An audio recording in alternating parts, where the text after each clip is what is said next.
Résumé. Nous sommes appelés à grandir, nous ne pouvons pas vivre une vie conformiste. 1 Roi 18, 20 à 40. Battre le géant du CONFORMISME. Il existe un géant qui peut nous détruire, nous laisser stagnants et stériles.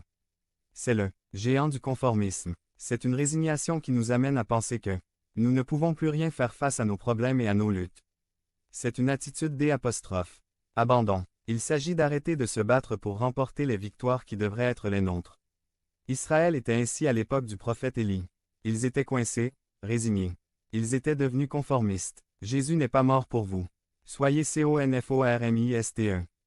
Jésus n'a pas payé de sa vie pour vous. Soyez résignés. Jésus n'a pas versé son précieux sang pour vous. C'est un réservoir. Élie nous enseigne ce que Dieu attend de nous.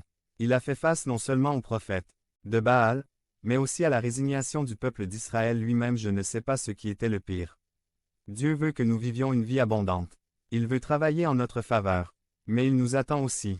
Voulez-vous vaincre le géant du conformisme? Voulez-vous l'aide de Dieu? Faites attention. 1. Dieu attend une réponse. Avez-vous décidé de suivre Jésus? Qu'est-ce que cela signifie? Êtes-vous déjà venu à l'Église? Aller dans une cellule? C'est beaucoup plus. C'est faire de Jésus le propriétaire, le Seigneur de votre vie. 354. Volume 21. Élie a confronté le peuple. Ils étaient de Dieu mais ils n'honoraient pas Dieu. Ils suivaient les idoles. Élie les a appelés à prendre une décision.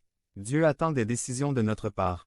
Ne pas décider, c'est décider. Dieu attend une réponse. Si vous comptez le suivre, ou si vous ne le faites pas, soyez-en sûrs.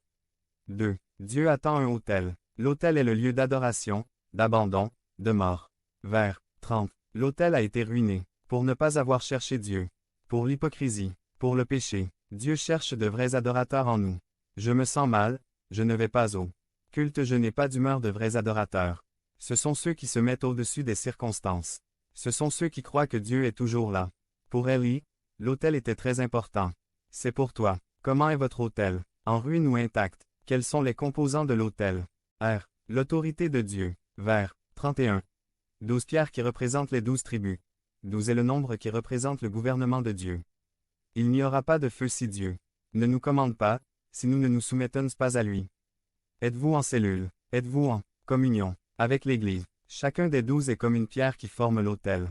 Le gouvernement de Dieu se manifeste à travers les gens qui le recherchent et qui viennent quotidiennement à l'autel. Les 12 ne sont pas les plus grands, ils sont les plus humbles, car ils dépendent totalement de Dieu. À l'autel nous nous plaçons sous l'autorité de Dieu qui se manifeste par la 12.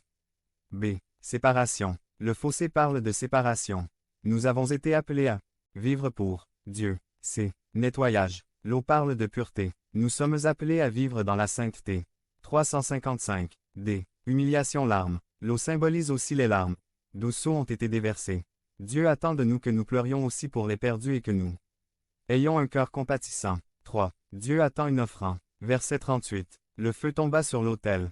Dieu a accepté l'offrande et a accepté celui qui l'offrait. L'eau qu'Élisée versait avait autant de valeur que l'or. Ils étaient dans le désert. Ce qu'ils faisaient semblait fou. Promesse de foi. Le feu a toujours été un signe d'approbation de Dieu.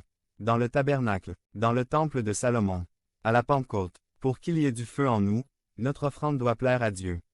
Donnez ce qui vaut la peine qu'avez-vous donne à Dieu qui est vraiment de valeur. Donnez le meilleur de vous-même. Donnez-vous sans réserve. Dieu ne vous demande rien qu'il ne vous ait pas donné auparavant. Ne pas donner à Dieu le meilleur est de l'égoïsme. Dieu nous a donné le meilleur et attend le meilleur de nous. Conclusion. Êtes-vous harcelé par le géant du conformisme?